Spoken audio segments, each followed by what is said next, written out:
Hey guys, welcome back to my channel. I was in a 50 people case tournament yesterday and I played Pure Punk. It performed really well. I went undefeated until final against Thomas. Shout out to Thomas.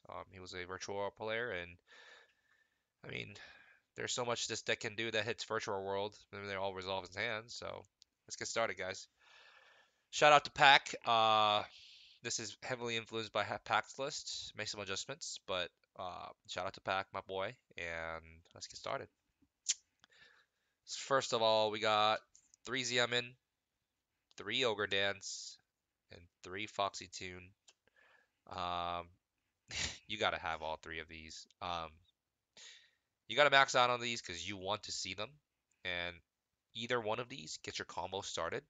And when your combo is started, you just play the game. ZM is important. Ogre does full combo. Foxy full combo. I mean, it's just really, really good set of cards. And you also want to see as much punk names as possible because you are running three Deer Note. And special summoning off of Deer Note so you can save a normal summon does help out a lot in this situations. And then we got three Deer Note. We got one Lagon, two Shirakuzai, and one Madame Spider. I thought that two Sharakuzai was necessary because we're running Pot of Desires, and when you banish Sharakuzai, it just sucks.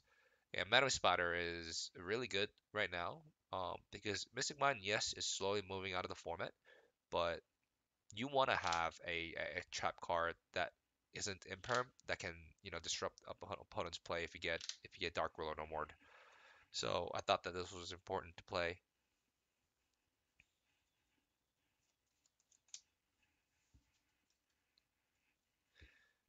All right. For our Hawk target, we got Shinobi Necro, three Gizmek. Gizmek is honestly the MVP. Gizmek was very pog.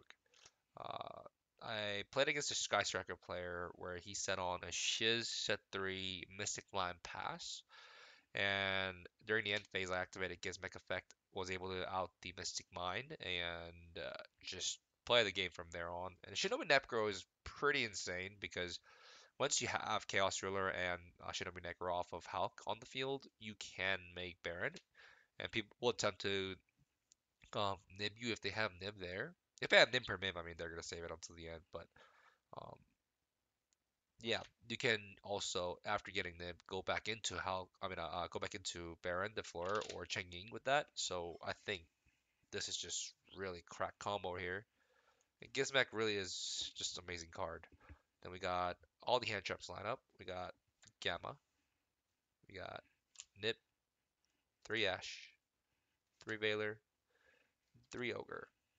Now you might be wondering why we're not maining DD Crow or like why we're not maining other cards. Because I feel like Ogre hits more stuff than DD Crow right now. And yes, DD Crow will be a mandatory card soon, but until then, Ogre is insane, especially against tier elements when you can pop their Feel Spell or when they activate Draco's Stapilia to negate your ZMN or whatever, and then you just activate Ogre, it pops up, it pops the Draco's Stapilia, and they can't do anything because they can't resolve their negate if the monster is not on board. So I think Ogre hits more stuff than people realize, and I think Ogre is just insane.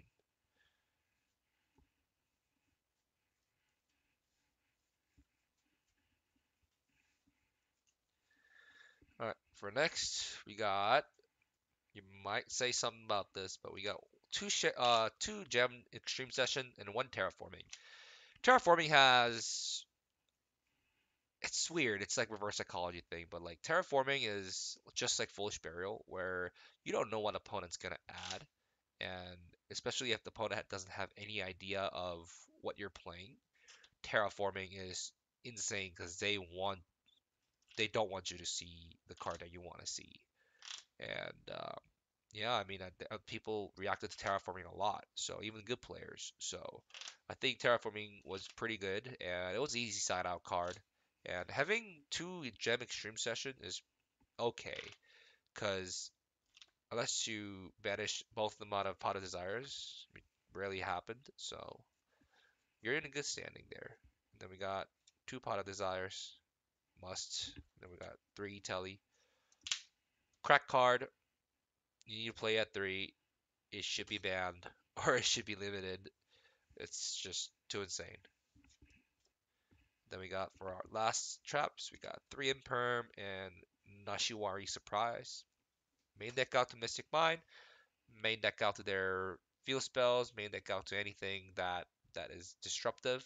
Like if Splight wants to play, and if their normal summon is Swap Frog, just pop it with this, and they can't special summon for the rest of the turn. I mean, because they gotta have a body on board, unless they have E-Telly to summon Gamma, but I mean, that's stupid.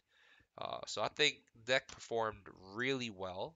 Um, like I said, the virtual world was just hard to play because everything resolves at hand, and unless you have load of negate, and when he imperms you at the right spots, just pretty hard. And then we get the exact same lists of extra decks as pack, but go over it again. Zombie Vampire, you make it if opponent's not playing tier elements or Dragon Link. Um, Rising Carp, insane card. You want to have it in your graveyard because there are stupid OTK option trees with this. It's so stupid, but Rising Carp is overall a good card. Good level 8 water, fish. I mean, it's just a good card.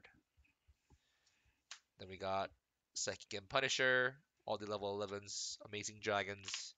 And Psychic and Punisher came up so many times where I pay cost. If you're full combo, your combo should probably cost you around like 24 to 3k life points. And then when you pay 1,000 to banish, you can just literally attack with Psychic and Punisher and just go for a game. It's kind of stupid, but I mean, it is what it is. We got Baron, we got Chenging, we got Gem Drive, and Chaos Ruler. Pepega Roller is probably gonna get hit. Uh, it's just cards are so dumb. Recur itself back. Gem Dragon is insane. Uh, all these cards you need to play. Then we got Formula Synchron, Hexus Code Celine, Lambda, Dark, and Hockey 5 Rex. So these 2 cards give you option 3 to go into Celine Access Code, and once you're under D barrier, you still have Link and Xyz and a um, Fusion Summon to play, so you still play the game. Um, I've I was under D barrier last yesterday. I was against top 4 tier elements, and yeah, he just D barriered me, called Synchro. I was like, okay, summon Ogre Dance, summon Access Code. He swing for game. I swing for game because he activated a Red Lotus and he paid 2k cost, and yeah, just OTK'd. And just comes up a lot, access code line, because you would want to rather go for an access code line to bait out everything they're playing and then go into synchro line if you're not under the barrier. Um, yeah, we got our side deck, kind of similar to packs, maybe it's a little adjustment, but we got 3 Tikaboo, 3 D barrier. I feel like D barrier was a better choice because everybody's running back row removal, and you might as well just chain and make it a condition and then just get over with it. And Tikaboo is just insane. Your deck can play through it. I mean, you really can't, but you can. If you have the right tools, you can. It's just harder to play, but if your opponent cannot play and you already have established board, it doesn't matter at that point. So, D barrier was insane. Calling fusion against tier elements, just OTKs. I mean FTKs. It's insane. Then we got 3 cosmic. Cosmic was insane. Just quick play, pay cost, helps you out with your OTK with the Psychic and Punisher. Aha, big brain. Then we got Draw and Lockbird and 3 DD Crow. DD Crow, I only sided against tier elements and just other decks that like Sky Strikers. It's just like DD Crow is really good, but it's I feel like situational at the moment. And Droll for like Dragon players or like Drytron players, still out there killing it. So we gotta respect them. Then we gotta hit it. So these 3 hit Dragon Link, Drytron, tier elements, and it's a lot of stuff. So and there was like a stun deck guy yesterday, and he was like activating Pot of Extra, Pot of Duality, Pot of Desires and shit. I was like, okay, draw, response.